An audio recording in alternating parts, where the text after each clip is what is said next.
أما بعد فقد قال الله تبارك وتعالى في كلامه المجيد وفرقانه الحميد.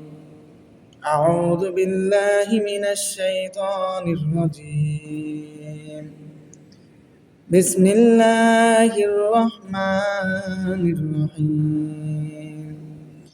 يومئذ تحدث أخبارها بأن ربك أوحى لها يومئذ يصدر الناس أشتاتا ليروا أعمالهم.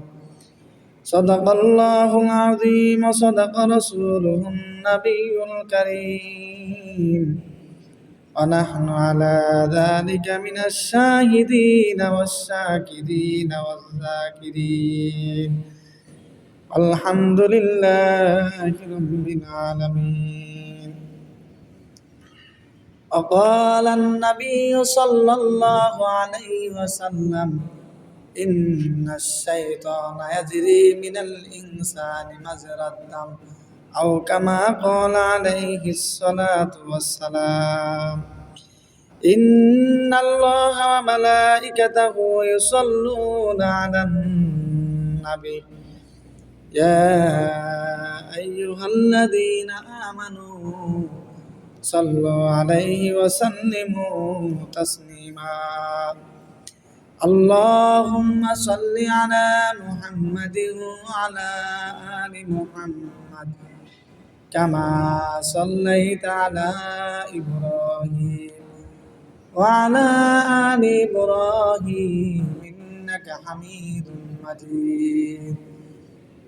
اللهم بارك على محمد وعلى آل محمد كما باركت على إبراهيم وعلى آل إبراهيم إنك حميد مجيد.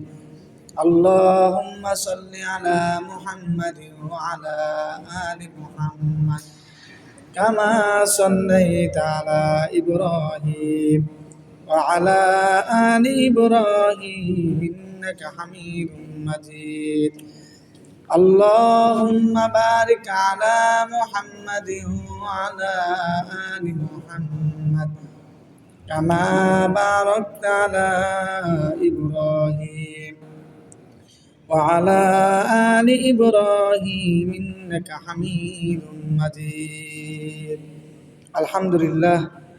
আল্লাহ তাআলার দরবারে লাখ কোটি শুকর সুজুদ যে মহান রব্বুল আলামিন দুনিয়াবি সকল ফিতনা ফাসাদ থেকে সকল ঝামেলা থেকে মুক্ত করে আল্লাহ তাআলার মহান হুকুম জুমা নামাজ আদায় করার জন্য মসজিদে আসার তৌফিক দান করেছেন, সেই মহান সত্তার দরবারে শুকরিয়া জ্ঞাপন করি আলহামদুলিল্লাহ।